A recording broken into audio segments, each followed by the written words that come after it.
ಅಬ್ರಹಾಮನೊಟ್ಟಿಗೆ ಮಾತಾಡ್ದ, ಮೋಶೆಯೊಟ್ಟಿಗೆ ಸೀನಾಯಿ ಬೆಟ್ಟದಲ್ಲಿ ಮಾತಾಡ್ದ.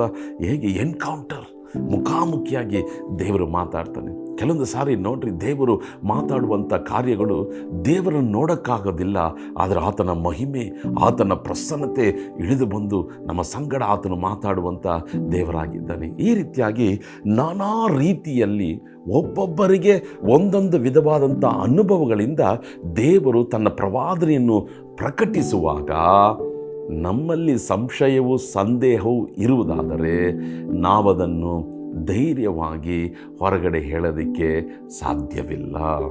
ಹಲ್ಲೆಲೂಯಾ. ಅನೇಕ ಸಾರಿ ನಮಗೆ ಗಲಿಬಿಲಿಗಳು ಬರ್ತದೆ, ನಮಗೆ ಕನ್ಫ್ಯೂಷನ್ಸ್ಗಳು ಬರ್ತದೆ, ನಮಗೆ ಸಂಶಯಗಳು ಬರ್ತದೆ. ಇದು ನಾನಾಗಿ ಹೇಳ್ತಿದ್ದೀನ ಅಥವಾ ದೇವರಾತ್ಮನೇ ಇದನ್ನು ಹೇಳ್ತಿದ್ದಾನ? ಇದು ನಾನಾಗಿ ಕಲ್ಪನೆ ಮಾಡ್ತಿದ್ದೀನ ಅಥವಾ ದೇವರಾತ್ಮನೇ ಇದನ್ನು ಹೇಳ್ತಿದ್ದಾನ? ನಮ್ಮಲ್ಲಿ ಸಂಶಯ, ನಾವೆಲ್ಲ ಮನುಷ್ಯರಲ್ವೇ, ನಿಜವಾಗಲೂ ನಮಗೆ ಬರುತ್ತದೆ. ಆದರೆ ನಾನು ನಿಮಗೆ ಒಂದು ರಹಸ್ಯವನ್ನು ಹೇಳ್ಕೊಡ್ತೇನೆ ಪ್ರಿಯರಾದವರೇ. ದೇವರೊಟ್ಟಿಗೆ ಐಕ್ಯತೆಯಲ್ಲಿ ಬೆಳೆಯಲು, ಇನ್ನೂ ಬಾಂಧವ್ಯದಲ್ಲಿ ಒಂದು ಆಪ್ತವಾಗಿ ದೇವರ ಬಳಿಗೆ ನಾವು ಹೋಗ್ತಾ ಹೋಗ್ತಾ ಹೋಗ್ತಾ ಹೋಗ್ತಾ ಹೋಗ್ತಾ ಇದು ದೇವರೇ ಹೇಳ್ತಿದ್ದಾನೆ ಎಂಬುದಾಗಿ ನಿಶ್ಚಯವು, ನಂಬಿಕೆಯು ನಮ್ಮಲ್ಲಿ ಉಂಟಾಗುತ್ತದೆ.